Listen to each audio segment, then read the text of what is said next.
ग्रहों का विज्ञान यूट्यूब चैनल में मैं डॉक्टर पुष्पा कांबळे आप सबका स्वागत करती हूं।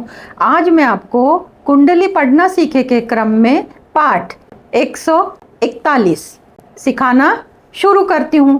आज के पाठ में अगस्त महीने का राशिफल जानेंगे। ग्रहों की स्थिति के अनुसार 9 ग्रह, 12 राशियां, 12 भाव को ज्योतिष सूत्र लगाकर जानेंगे। इस महीने में कौन सी राशि को कौन से भाव से शुभ फल मिलेंगे और कौन से भाव से अशुभ फल मिलेंगे। समय एक जैसा नहीं होता। समय अच्छा है या खराब यह ग्रहों के गोचर पर निर्धारित करता है। चंद्रमा 2.25 दिन एक राशि में रहकर राशि परिवर्तन करता है। सूर्य 1 महीने में राशि परिवर्तन करता है। मंगल 45 दिन में राशि परिवर्तन करता है। शुक्र 26 से 28 दिन तक राशि परिवर्तन करता है। बुध ग्रह 1 महीने के अंदर ही राशि परिवर्तन करता है। वक्री होने पर ग्रह उसी भाव में पीछे वाले भाव में अधिक समय तक रहते हैं। इन 9 ग्रहों का 27 नक्षत्र का शुभ अशुभ परिणाम व्यक्ति के जीवन पर पड़ता है। व्यक्ति की जन्म समय की कुंडली वर्तमान गोचर के साथ शुभ संबंध बनाती है तो यह गोचर उस व्यक्ति के लिए शुभ फल देने वाला होगा। इसके विपरीत रहता है तो अशुभ फल देने वाला होगा। मासिक राशिफल कैसा देखा जाता है? राशि चक्र में 12 राशियां होती हैं। मेष राशि से मीन राशि तक कुंडली में 12 भाव होते हैं। लग्न भाव से व्यय भाव तक 9 ग्रह, 27 नक्षत्र। अश्विनी से रेवती तक एक राशि में 3 नक्षत्र होते हैं और 9 चरण होते हैं। प्रत्येक व्यक्ति का अलग अलग चरणों में जन्म होता है। चरण अलग अलग होते हैं। 9 व्यक्तियों की राशि एक होती है। प्रत्येक राशि 9 चरण मिलकर एक राशि बनती है। जब राशि चंद्र राशि और लग्न राशि के अनुसार बताया जाता है तब इन 9 चरण के लोगों पर संबंधित ग्रह की शुभता और अशुभता का फल कम ज़्यादा हो सकता है। इन सूत्रों को ध्यान में रखकर ही राशिफल का अनुभव करना चाहिए, क्योंकि दुनिया में लाखों लोग एक ही राशि के मिल जाएंगे। सभी लोग को एक जैसा परिणाम अनुभव में नहीं आएगा। इस बात को ध्यान में रखना होगा। व्यक्तिगत कुंडली सबकी अलग अलग होती है। किसी भी राशि का मासिक राशिफल 9 ग्रहों के और 12 राशियों और 12 भाव के अनुसार देखा जाता है। ज्योतिष सूत्र लगाकर इनसे क्या शुभ और अशुभ परिणाम मिलते हैं इनके बारे में जानते हैं और समझते हैं। मासिक राशिफल चंद्र राशि और लग्न राशि के अनुसार समझेंगे। मासिक राशिफल ग्रहों के गोचर पर आधारित है। इनसे जो शुभ और अशुभ परिणाम होंगे वे व्यक्तिगत कुंडली में अशुभ ग्रह की महादशा, अंतरदशा, प्रत्यंतर दशा चल रही होगी तो अशुभ फल अनुभव में आएंगे। उसी प्रकार व्यक्तिगत कुंडली में शुभ ग्रह की महादशा, अंतरदशा, प्रत्यंतर दशा चल रही होगी तो शुभ फल अनुभव में आएंगे। उनकी शुभता में वृद्धि होगी। व्यक्तिगत कुंडली के ग्रह और गोचर के ग्रह आपस में 6, 8, 12 का संबंध बनाते हैं तो उस ग्रह से संबंधित अशुभ फल अनुभव में आएंगे। इसके विपरीत यदि कुंडली के ग्रह और गोचर के ग्रह आपस में तृतीय एकादशेश 9 पंचम का संबंध बनाते हैं तो उस ग्रह से संबंधित शुभ फल में वृद्धि होती है, यानी अत्यंत शुभ फल मिलते हैं। जब संबंधित ग्रह से अशुभ परिणाम मिलते हैं तब राशि के अनुसार संबंधित ग्रहों के उपाय, मंत्र और दान करना चाहिए। तो संबंधित ग्रह से विपरीत परिणाम मिलता है तो उसके अशुभता में कमी आएगी, यानी उस ग्रह से संबंधित शुभ फल मिलेंगे। यदि आप अपनी कुंडली का विश्लेषण कराना चाहते हैं, कुंडली से संबंधित प्रश्नों के उत्तर जानना चाहते हैं तो दिए गए नंबर पर व्हाट्सएप करके जानकारी और शुल्क की जानकारी प्राप्त कर सकते हैं। मासिक राशिफल बताना शुरू करते हैं। अगस्त महीने में ग्रहों के गोचर की स्थिति, कौन कौन से ग्रह राशि परिवर्तन करेंगे। 16 अगस्त सूर्य सिंह राशि में प्रवेश करेंगे। 25 अगस्त को शुक्र कन्या राशि में प्रवेश करेंगे और 26 अगस्त को मंगल मिथुन राशि में प्रवेश करेंगे और 22 अगस्त तक बुध वक्री रहेंगे और शनि वक्री है। सिंह लग्न सिंह राशि, सिंह लग्न सिंह राशि 5 नंबर से शुरू होती है और 5 नंबर में शुक्र की बुध की स्थिति लग्न भाव में है। दूसरे भाव में कन्या राशि में केतु की स्थिति है। सप्तम भाव में कुंभ राशि में शनि की स्थिति है। अष्टम भाव में मीन राशि में राहु की स्थिति है और दशम भाव में वृषभ राशि में गुरु और मंगल की स्थिति है और व्यय भाव में कर्क राशि में सूर्य की स्थिति है। केंद्र में कुंभ राशि में शनि की स्थिति सप्तम भाव में है तो शश योग बनता है और यह शश योग सभी सुखों की प्राप्ति कराता है और सभी क्षेत्रों में सक्सेस सफलता दिलाता है। शश योग का महत्व। अब ग्रहों की दृष्टि, ग्रहों की दृष्टि में पहले गुरु की 5वीं दृष्टि धन भाव पे, गुरु की 7वीं दृष्टि चतुर्थ भाव पे और गुरु की 9वीं दृष्टि षष्ठ भाव पर पड़ रही है। मंगल की 4थी दृष्टि लग्न भाव पर, मंगल की 7वीं दृष्टि चतुर्थ भाव पर और मंगल की 8वीं दृष्टि पंचम भाव पर पड़ रही है। शनि की 3री दृष्टि भाग्य भाव पर पड़ रही है। शनि की 7वीं दृष्टि लग्न भाव पर पड़ रही है और शनि की 10वीं दृष्टि चतुर्थ भाव पर पड़ रही है। ये दृष्टि हो गई बड़े बड़े ग्रहों की और इनके साथ भी अन्य ग्रहों की स्थिति और दृष्टि को ज्योतिष सूत्र लगा के अगस्त महीने का राशिफल जानेंगे। अब इस महीने में चंद्रमा का गोचर वृश्चिक राशि से, मीन राशि से और कर्क राशि से होगा। तो वृश्चिक राशि, मीन राशि और कर्क राशि से होगा तो वो जो तारीखें आती हैं वो तारीखें इस प्रकार है 3, 4, 13, 14, 22, 23, 30, 31। इन तारीखों को महत्वपूर्ण काम ना करें। अगर करते हैं तो उसमें बाधा आती है, तो इसके लिए काम करने से पूर्व चंद्रमा का मंत्र करें। चंद्रमा का मंत्र ओम सोम सोमाय नमः 108 बार करना है और उसके बाद कार्य की शुरुआत करनी है। अब सिंह राशि सिंह लग्न का जो लग्नेश है वो सूर्य है और सूर्य की स्थिति अपने से व्यय भाव में है, पीछे के एक भाव में है, व्यय भाव। और इच्छा पूर्ति का जो ग्रह है वो बुध है, बुध लग्न भाव में स्थित है। तो लग्नेश और इच्छा पूर्ति का द्वितीय द्वादश इसका संबंध बना रहा है तो इच्छा पूर्ति में विलंब होगा, तो इसके लिए मंत्र दान उपाय करने होंगे। तो पहले शुरू करते हैं अगस्त महीने का सिंह लग्न सिंह राशि का पहले भाव से राशिफल बताना। तो पहले भाव में सिंह लग्न सिंह राशि के लिए पहले भाव में सिंह राशि है और सिंह राशि का स्वामी व्यय भाव में, पर लग्न भाव में शुक्र और बुध की स्थिति है। शनि की 7वीं दृष्टि है और मंगल की 4थी दृष्टि है। तो ये मिला जुला भाव पड़ता है 2 अशुभ ग्रह 2 शुभ ग्रह की स्थिति। आपके व्यक्तिमत्वों में चढ़ उतार भी आएगा। उसी प्रकार आरोग्य में भी कभी आपका आरोग्य खराब होगा, कभी अच्छा होगा, ऐसी स्थिति आपके लिए बनेगी और इसके लिए आपको स्वयं ही सावधानी बरतनी होगी। दूसरे भाव से हम धन की स्थिति देखते हैं तो धन का जो कारक ग्रह है 5वीं दृष्टि डाल के है तो धन की स्थिति अच्छी है। परिवार में भी सलोखे का वातावरण होगा, धन के लिए अच्छी है, परिवार के लिए अच्छी है और वाणी के लिए भी अच्छी है क्योंकि गुरु की 5वीं दृष्टि पड़ने के कारण वाणी में मधुरता होगी। अब तृतीय भाव से हम पराक्रम देखते हैं, छोटे भाई बहन, साहस। तो पराक्रम भाव पर किसी की दृष्टि नहीं है, परंतु पराक्रम भाव का जो स्वामी है अपने से तृतीय एकादश इसका संबंध बना रहे हैं, शुक्र लग्न में है। तो छोटे भाई बहनों के साथ संबंध अच्छे, साहस पराक्रम में वृद्धि और जो भी मीडिया फील्ड से काम करते हैं, क्रिएटिव फील्ड से काम करते हैं, मार्केटिंग से करते हैं, छोटी ट्रैवल करते हैं, छोटे ट्रैवल संबंधी व्यवसाय करते हैं, उसमें सब में सफलता मिलेगी, लाभ होगा। अब चतुर्थ भाव से माता का स्वास्थ्य। तो चतुर्थ भाव का स्वामी अपने भाव को 7वें दृष्टि से देख रहा है दशम भाव में, परंतु गुरु की दृष्टि पड़ रही है, परंतु गुरु की दृष्टि भी पड़ रही है और राहु की 9वीं दृष्टि पड़ रही है और शनि की 10वीं दृष्टि। तो एक शुभ ग्रह और 3 अशुभ ग्रह की दृष्टि पड़ने के कारण माता के स्वास्थ्य के लिए चिंता बनी रहेगी, परंतु भूमि भवन वाहन का सुख अच्छा मिलेगा। जो लोग जमीन खरीदना चाहते हैं उनको उसमें सफलता मिलेगी, जो फ्लैट खरीदना चाहते हैं उनको भी सफलता मिलेगी क्योंकि मंगल की 4थी दृष्टि शुक्र पर पड़ रही है। जब चतुर्थ भाव से मंगल का शुक्र का संबंध होता है तो बनाया हुआ घर के योग मिलते हैं और मंगल का संबंध 4थे भाव से होता है तो भूमि खरीदने के योग बनते हैं, भूमि का सुख मिलता है और शुक्र के साथ संबंध होता है तो बना बनाया घर का भी सुख का लाभ होता है। तो चतुर्थ भाव से आपको सभी सुखों की प्राप्ति होगी। पंचम भाव से शिक्षा, संतान और प्रेम संबंध। तो शिक्षा संतान का जो ग्रह है अपने से 6-8 का संबंध बना रहा है, संतान के लिए और शिक्षा के लिए अच्छा नहीं है। और जो पंचम भाव का शिक्षा का कालपुरुष की कुंडली में सूर्य वो व्यय भाव में जल तत्व की राशि में बैठे हैं।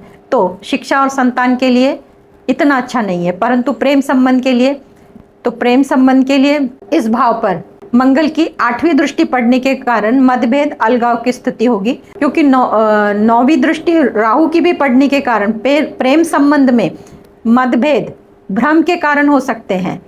तो इसके लिए आपको ही सोच समझ के अपने रिश्ते को निभाना होगा, जो पहले से रिश्ते में है उन लोगों के लिए। और नए रिश्ते बनने के कोई संभावना, कोई आसार नहीं दिखाई देते। षष्ठ भाव से हम रोग रिपु ऋण का विचार करते हैं, नौकरी का विचार करते हैं। तो गुरु की 9वीं दृष्टि पड़ रही है, तो जो भी सिंह लग्न सिंह राशि के लोग हैं, नौकरी के लिए कहाँ जहाँ भी उन्होंने अर्जी दी हुई होगी उसमें उनको सफलता मिलेगी। और रोग के संबंध में, ऋण के संबंध में इसमें राहत मिलेगी। और जो परीक्षा, प्रतियोगिता परीक्षा दी है उसमें भी सफलता मिलेगी। सप्तम भाव से दाम्पत्य जीवन, जिनकी शादी होनी है उनके योग और व्यापार देखते हैं। तो व्यापार के लिए शुक्र की और बुध की दृष्टि, व्यापार का जो स्वामी कारक है बुध अपने ही घर को 7वें भाव से देख रहा है, तो व्यापार में तो वृद्धि होगी। और शुक्र से संबंधित अगर व्यापार करते हैं उसमें भी वृद्धि होगी, क्योंकि शनि और शुक्र बुध आपस में मित्र हैं। तो व्यापार के लिए बहुत अच्छी स्थिति है, परंतु दाम्पत्य जीवन के लिए यह स्थिति इतनी अच्छी है भी और नहीं भी, क्योंकि शनि का कैसा है, जिस भाव में बैठते हैं वहाँ की वो उसकी वृद्धि करते हैं। और सामने से शुक्र की और बुध की स्थिति भी है, तो शनि का वैराग्य के कारक है, इसलिए दाम्पत्य जो जीवन है वो सामान्य रहेगा, बहुत अच्छा भी नहीं और बहुत खराब भी नहीं। क्योंकि हालांकि शुक्र और बुध सिंह राशि में बैठे हैं, सिंह राशि अग्नि तत्व की है और शुक्र जल तत्व का है, और सामने से शनि कुंभ राशि में वायु तत्व के हैं। तो दाम्पत्य जीवन के लिए सामान्य रहने वाला है। अब जिनकी शादी होनी है उनके योग बनते हैं क्या, नहीं। तो सूत्र क्या बोलता है, सूत्र इस प्रकार है, सप्तमे शनि, सप्तम में बैठे हैं, परंतु कारक जो गुरु है उनका संबंध हो रहा है, तो गुरु की ना तो शनि पर दृष्टि है और ना ही संबंध बन रहा है। और जो संबंध बन रहा है शनि का गुरु के साथ चतुर्थ दर्शम का है, तो वो विलंब कराता है, तो शादी के योग नहीं है। अब अष्टम भाव से हम चोट चपेट की दुर्घटना का विचार करते हैं। तो अष्टम भाव में राहु केतु की स्थिति है, तो आपको चोट चपेट की दुर्घटना की बहुत सारी संभावना नहीं है। आपको अज्ञात भय लगा रहेगा, भ्रम की स्थिति होगी, ऐसा होगा वैसा होगा बुरा होगा, ये आपकी सोच पे आधारित है। चोट चपेट की विशेष दुर्घटना नहीं है। और जो चोट चपेट की दुर्घटना का जो भाव है उसका जो स्वामी है गुरु, वो अपने भाव से तृतीय एकादशी का संबंध बना रहा है, तो ज़्यादा गंभीर संभावना दिखाई नहीं देती है। अब भाग्य भाव का स्वामी मंगल अपने से एक भाव आगे और केंद्र में है, तो भाग्य का साथ मिलेगा और यात्रा भी होगी, पूजा पाठ में मन लगेगा, अपने से बड़ों का आदर करने का, सम्मान करने का वैसा मौका मिलेगा आपको, और बड़े लोगों के सानिध्य में आके आप उनकी सेवा करेंगे, ऐसे योग बनते हैं गुरुजनों के। अब दशम भाव से कर्म क्षेत्र, करियर का विचार करते हैं, तो मंगल यहाँ पे कारक बनते हैं। जो भी नौकरी है उसमें प्रमोशन मिलेगा, पदोन्नति मिलेगी, और जो आपके सीनियर्स हैं उनसे सहकार्य मिलेगा, और जो लोग नए से नौकरी के लिए कोशिश कर रहे हैं उनको नौकरी मिल जाएगी। मान सम्मान, पद प्रतिष्ठा, इनका लाभ होगा। पिता का स्वास्थ्य अच्छा होगा। 11वें भाव से लाभ का विचार करते हैं, तो लाभ का जो स्वामी है अपने से तृतीय एकादशी का संबंध है, तो लाभ के अनेक मार्ग प्रशस्त होंगे, और बड़े भाई बहनों के साथ मित्रों का सहयोग मिलेगा, बड़े भाई बहनों के साथ भी मिलेगा, सहयोग भी मिलेगा, उनके साथ संबंध भी अच्छे होंगे। व्यय भाव में सूर्य की स्थिति है। अब सूर्य की दृष्टि सप्तम भाव पे रोग के घर पे पड़ रही है, तो खर्चे रोग पे ही होंगे, तो रोग पे तो खर्चे करने पड़ेंगे, दवाइयों पे खर्चे करने पड़ेंगे, तो खर्चे अगर इस महीने में बढ़ते हैं तो वो रोग के ऊपर दवाइयों पे होंगे, और वो भी आपको स्वयं ही निर्णय लेने होंगे खर्चों के बारे में। इस प्रकार सिंह लग्न सिंह राशि का पहले भाव से व्यय भाव तक अगस्त महीने का मासिक राशिफल बताया। पर अब आपकी इच्छा पूर्ति होगी क्या नहीं इस महीने में, इसको कैसे देखते हैं, तो लग्नेश और एकादशेश, लग्नेश सूर्य है और एकादशेश बुध है, दोनों आपस में द्वितीय द्वादशेश का संबंध बना रहे हैं। तो लग्नेश के मंत्र करने होंगे। तो लग्नेश कौन है? सूर्य। सूर्य का मंत्र है ओम घृणी सूर्याय नमः। रोज 108 बार करना है और सूर्य को जल देना है। और सूर्य से संबंधित वस्तुओं का, गेहूं, गुड़, लाल फल, मिठाई, लाल वस्त्र इत्यादि अपने सामर्थ्य के अनुसार गरीब लोगों को, जरूरतमंद को दान देना है, ताकि इच्छा पूर्ति होने में मदद मिलेगी। दूसरी राशि है कन्या। कन्या राशि और कन्या लग्न का चार्ट की शुरुआत 6 नंबर से होती है। पहले भाव में केतु है, षष्ठ भाव में कुंभ राशि में शनि है, सप्तम भाव में मीन राशि में राहु है, और भाग्य भाव में, नवम भाव में वृषभ राशि में गुरु और मंगल की स्थिति है, और 11th यानी कि एकादश भाव में कर्क राशि में सूर्य की स्थिति है, और द्वादश भाव में सिंह राशि में शुक्र और बुध की स्थिति है। अब इसमें कोई योग तो नहीं बन रहे, जो पंच महापुरुष योग होते हैं उनमें से कोई योग नहीं है। अब दृष्टि, पहली दृष्टि गुरु की, तो गुरु की दृष्टि पहली जो है लग्न भाव पर पड़ रही है, 7वीं दृष्टि पराक्रम भाव पर पड़ रही है, और 9वीं दृष्टि संतान भाव पर, पंचम भाव पर पड़ रही है। अब मंगल की चौथी दृष्टि खर्चे के भाव पर, व्यय भाव पर पड़ रही है। मंगल की 7वीं दृष्टि पराक्रम पर, और मंगल की 8वीं दृष्टि चतुर्थ भाव पर पड़ रही है। अब शनि की स्थिति, शनि षष्ठ भाव में है, और शनि की तीसरी दृष्टि अष्टम भाव पर पड़ रही है। शनि की 7वीं दृष्टि व्यय भाव पर पड़ रही है, और शनि की 10वीं दृष्टि पराक्रम भाव पर पड़ रही है। तो ये बड़े ग्रहों की दृष्टि, और इनके साथ जिनकी एक ही दृष्टि है उनकी दृष्टियों के साथ ज्योतिष सूत्र लगा के अगस्त महीने का राशिफल जानेंगे। और इसके साथ चंद्रमा 2.25 दिन में राशि बदलते हैं। तो चंद्रमा अगस्त महीने में जिन राशियों से जाते हैं और उन राशियों में से जाते हैं, तब कन्या लग्न और कन्या राशि के लोगों के कार्य सिद्ध नहीं होते हैं। तो वो कौन से दिन है, कौन सी तारीख है? तो वो इस प्रकार अगस्त महीने की तारीख है। पहले चंद्रमा किन से गोचर कर रहे हैं? तो चंद्रमा मेष राशि से, सिंह राशि से और धनु राशि से गोचर करते हैं, तब कार्यों में बाधा आती है। तो वो तारीखें इस प्रकार है 6, 7, 16, 17, 24, 25। इन तारीखों को महत्वपूर्ण काम ना करें। अगर करना जरूरी मजबूरी है तो चंद्रमा का मंत्र करें। तो चंद्रमा का मंत्र है ओम सोम सोमाय नमः, 108 बार करें और कार्य की शुरुआत। अब लग्न भाव से शुरू करते हैं अगस्त महीने का राशिफल। पहले भाव में कन्या राशि, और कन्या राशि में स्थित केतु है। कन्या राशि का स्वामी अपने से वैभाव में, अपने से वैभाव में जो भी ग्रह जाता है आरोग्य में खराबी देता है, और राहु के केतु की स्थिति है। तो आरोग्य खराब क्या होगा? भ्रम के कारण होगा कि ऐसा हो गया, वैसा हो गया, इसके सिर में दर्द है तो मेरे भी सिर में दर्द है। फिर भी ऐसी स्थिति भ्रमात्मक रहेगी, परंतु गुरु की 5वीं दृष्टि पड़ने के कारण भ्रम से भी बाहर निकल सकते हैं। तो इसके लिए आपको ही इस गोचर का विचार करके योग्य निर्णय लेके वैसा वातावरण तैयार करना होगा, वैसे आपको जीवन व्यापन करना होगा आपके व्यक्तिमत्व के लिए। दूसरे भाव से हम धन भाव का विचार करते हैं। तो धन भाव का स्वामी अपने से तृतीय एकादशी का संबंध बना रहा है। तो धन भाव में शुक्र की राशि है, तो परिवार अच्छा होगा, परिवार में तालमेल अच्छा होगा, वाणी मधुर होगी, और धन की स्थिति बहुत अच्छी होगी, क्योंकि धन का जो कारक ग्रह भाग्य भाव में बैठे हैं। तो धन की स्थिति बेहतर है, परिवार भी बहुत अच्छा है, वाणी में भी मधुरता है। अब तीसरे भाव से पराक्रम, तो पराक्रम का स्वामी जो मंगल है वो अपने ही भाव को देख रहा है, और वो वहाँ का कारक भी है। तो साहस पराक्रम में वृद्धि होगी। जो भी मीडिया के क्षेत्र में काम करते हैं, ऑनलाइन काम करते हैं, वो सभी को उनके कार्यों में सफलता मिलेगी। क्रिएटिविटी का कोई कार्य है, नए से कोई काम शुरू कर रहे हैं, वैसा कोई विचार किया है तो उसमें भी सफलता मिलेगी, क्योंकि गुरु की 7वीं दृष्टि पड़ रही है।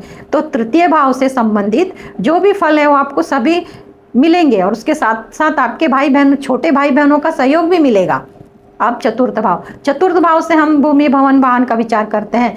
तो चतुर्थ भाव का जो स्वामी चतुर्थ भाव का जो स्वामी गुरु है वो भाग्य भाव में बैठे हैं, और वो भाग्य के कारक भी हैं। तो माता का स्वास्थ्य भी अच्छा होगा।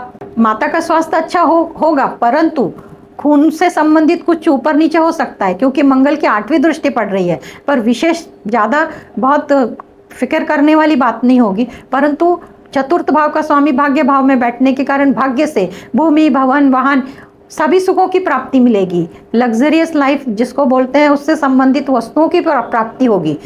अब पंचम भाव से हम शिक्षा, संतान और प्रेम का विचार करते हैं।